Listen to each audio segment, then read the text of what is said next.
কী রান্না হবে মহিলাদের একটা নিত্যদিনের কমন প্রবলেম। তো আমি সেদিন কী রান্না করব চিন্তা করতে করতে দেখি ফ্রিজে বেশ কিছু ব্রয়লার চিকেন আছে। তো আমি সেগুলোকে নিয়ে ভাবলাম যে কি করা যায়। তো কোনারা বলল একটু ঝটপট বিরিয়ানি করে ফেলো। তো ব্যাপারটা মন্দ লাগে নাই। আমি চিকেনটা সুন্দর করে ধুয়ে সব মশলা দিয়ে ম্যারিনেট করে নিয়েছি। আলাদা করে আলুটাও ভেজে নিয়েছিলাম। তারপরে ওই চিকেনটা ওখানে মশলার মধ্যে দিয়ে সুন্দর করে কষিয়ে কষিয়ে চিকেনটা প্রায় সিদ্ধ হয়ে গেছে। এই সময় আমি চিকেন উঠিয়ে ওই মশলাতেই আমি রাইসটা দিয়ে দিই।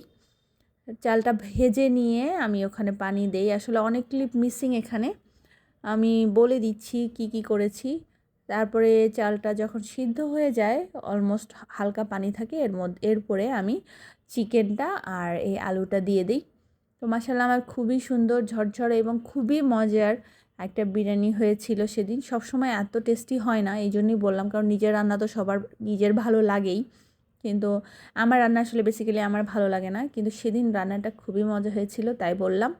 তো এইটা আসলে কন্যা ভিডিও করছিল ওর প্লেটারটা সাজানোর জন্য, তো র্যান্ডম তুলেছে, কিন্তু বিরিয়ানিটা অনেক মজা ছিল।